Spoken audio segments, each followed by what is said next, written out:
오늘은 하나님의 궁극적인 목표 두 번째 말씀입니다. 하나님의 궁극적인 목표 두 번째 말씀.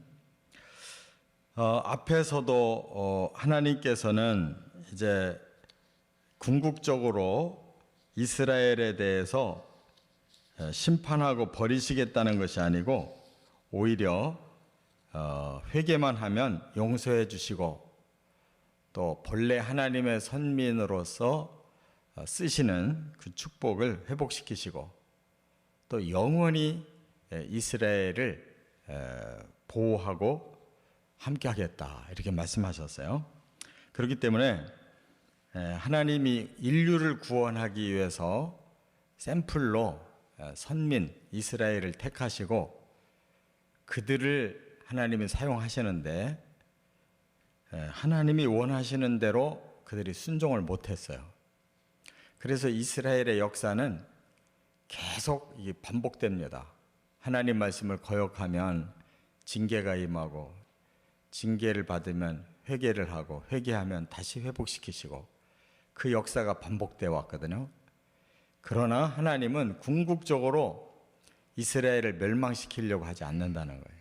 한번 언약을 주셨으면 어떻게 해서라도 끝까지 쓰시려고 하기 때문에 이제 이스라엘의 그 궁극적인 목적대로 하나님이 회복시킬 거라는 것을 말씀했는데, 이제 오늘은 하나님은 이제 이방인을 향해서도 그런 구원의 그 목표를 반드시 이루신다는 거예요. 그러니까 하나님은 이스라엘만의 하나님이 아닙니다. 이스라엘을 통해서 하나님이 자신을 계시하셨고 또 인류의 구원을 이스라엘을 통해서 이루어 가신 거지 이스라엘만의 하나님이 아니에요.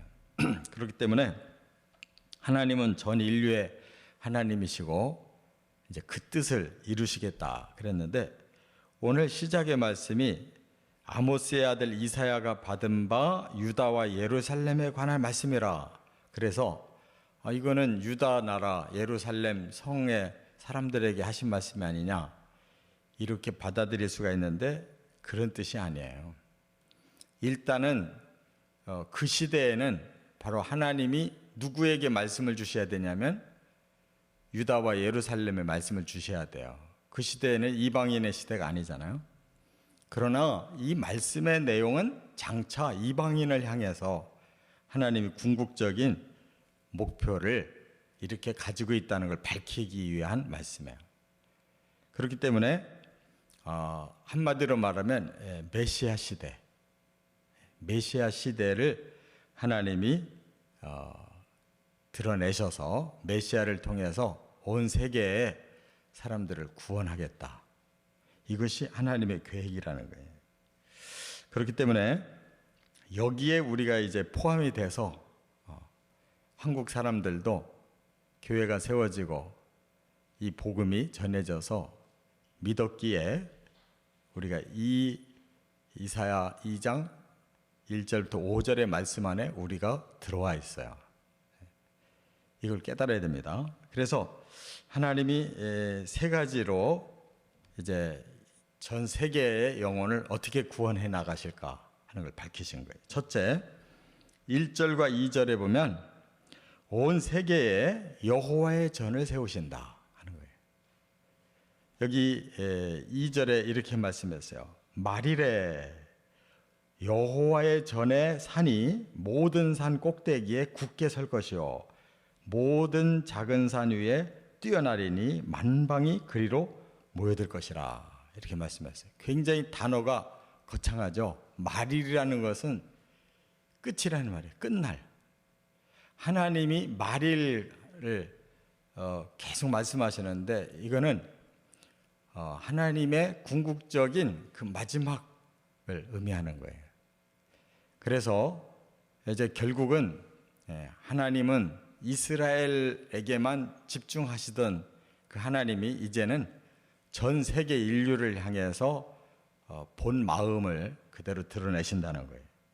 이 예수님이 오셔서 이 종말, 마지막 때를 말씀하는데 이미 종말은 예수님 시대부터 종말이에요. 역사의 그야말로 끝 부분만이 종말이 아니고 예수님이 메시아가 오신 것이 종말이 시작된 겁니다. 그래서 말일에 종말에 하나님은 온 인류를 구원할 그런 계획을 밝히셨는데 바로 온 세계에 여호와의 전을 세우신다는 거예요. 그게 바로 교회고 그게 바로 하나님의 지상의 나라예요. 그래서 여기 보면 여호와의 전의 산, 여호와의 전이 어디예요? 성전이잖아요. 하나님이 계시는 곳. 하나님이 계시는 곳이 있는 산, 그 터가 모든 산 꼭대기에 굳게 설 것이요 그랬어요. 그러니까 모든 산 꼭대기에 그 위에 세워진다는 뜻이에요. 이 말은 상징적인 거예요.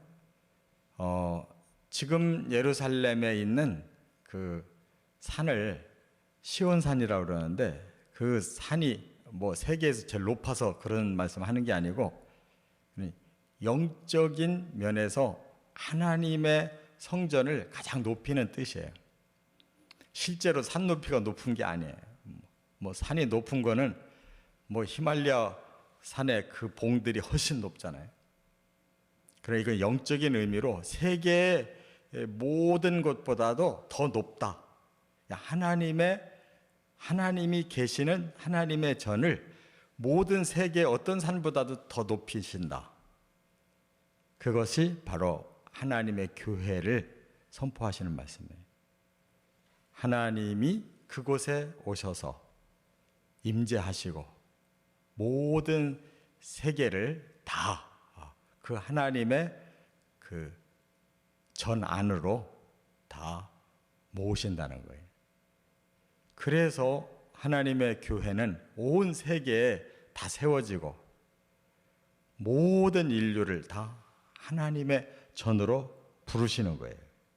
그렇기 때문에 여기 2절 끝에 뭐라고 그랬어요? 만방이 그리로 모여들 것이라 그랬죠. 만방이라는 것은 모든 세계를 다 말해요. 모든 방향을 다 말한 거예요. 그러니까 전 세계가 그리로 모여든다. 하나님의 전으로 모여든다. 예루살렘으로 어떻게 모여들어요? 시온산 그 장소로 어떻게 모여들어요? 이건 바로 영적인 하나님의 성전인 온 세계에 세워진 교회로 하나님을 찾아서 인류가 모여든다는 거예요. 교회 시대인 걸 깨달으시기 바랍니다. 거기다가 이제 하나님께서 모든 산 꼭대기 위에 굳게 세우신다고 했으니까 모든 인류를 다 하나님이 다 모으시겠다는 거예요. 이 복음을 전하시고 그 복음을 받아들이는 자들을 다 구원해내시겠다. 하나님의 교회로 불러서 구원해내시겠다.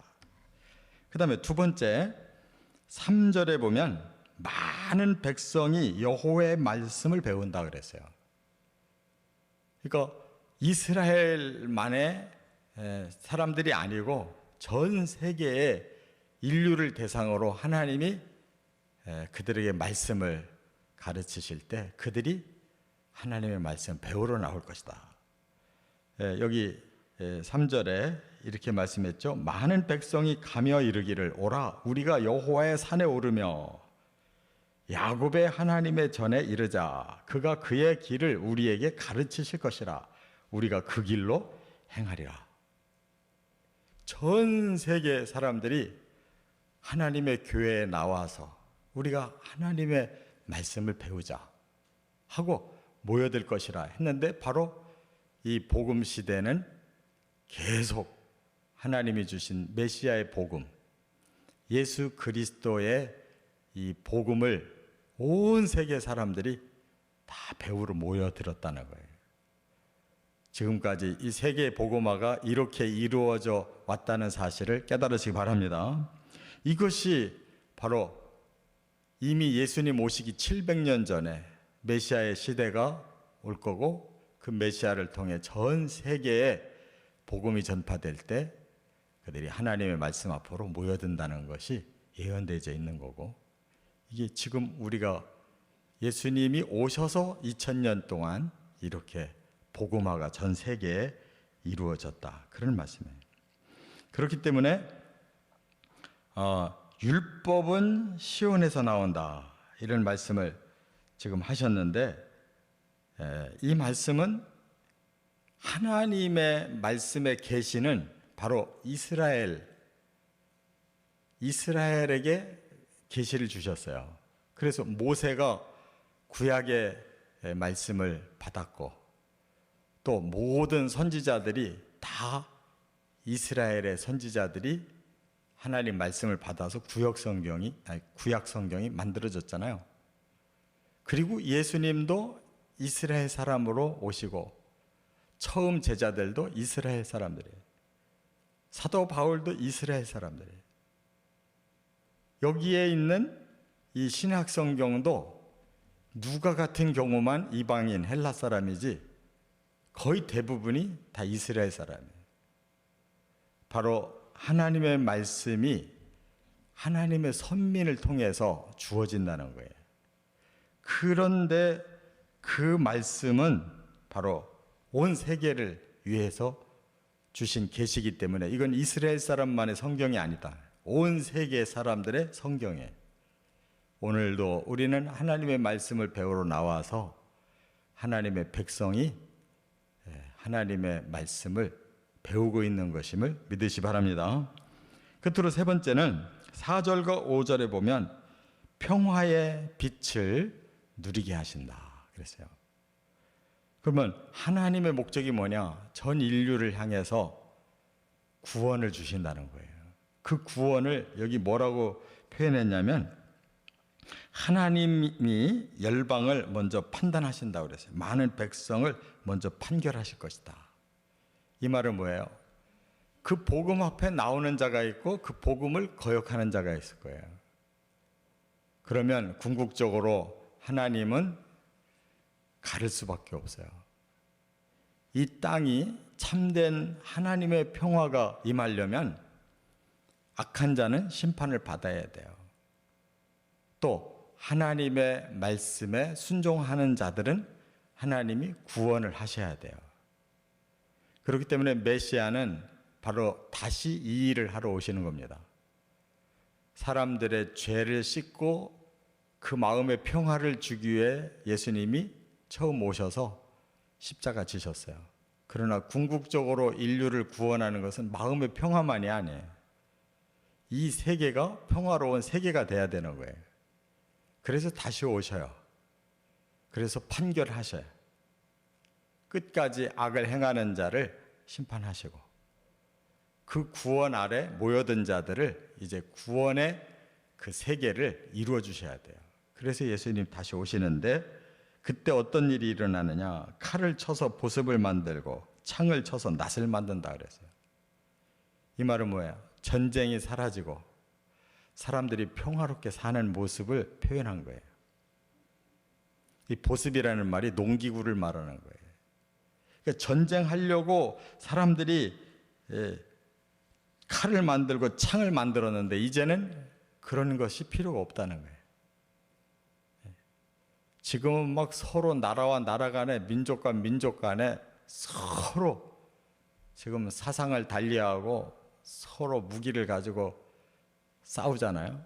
그러나 예수님이 오셔서 모든 믿는 자들을 다 구원해 내신 그 세계는 싸움이 없는 세계예요. 그리고 5절에 뭐라고 그랬어요? 야곱 족속아 오라 우리가 여호와의 빛에 행하자. 하나님은 진정한 생명의 빛, 진정한 평화의 빛, 영원한 안식의 빛을 주신다. 이 빛이라고 하는 것은 어두움의 반대잖아요. 어두움의 세계는 항상 사탄이 역사하고 악하고 더럽고 그리고 불의한 세계. 근데 이 세계를 청산하시는 거예요. 하나님은 진정한 구원을 완성시키신다는 거예요. 이것이 모든 이방인에게 주어진다는 거예요. 선민은 물론이고. 그래서 우리가 바로 앞에서 상고한 이사야 1장 18절부터 20절, 또 4장 2절부터 6절, 그건 이스라엘을 향한 거고, 오늘 이사야 2장 1절부터 5절은 모든 인류에게까지 그 구원을 이렇게 이루어가리라. 이게 하나님의 목표예요. 우리도 같은 목표를 품고 끝까지 이 진리를 따라서 이 구원의 완성에 이르시기를 주의 이름으로 축원합니다.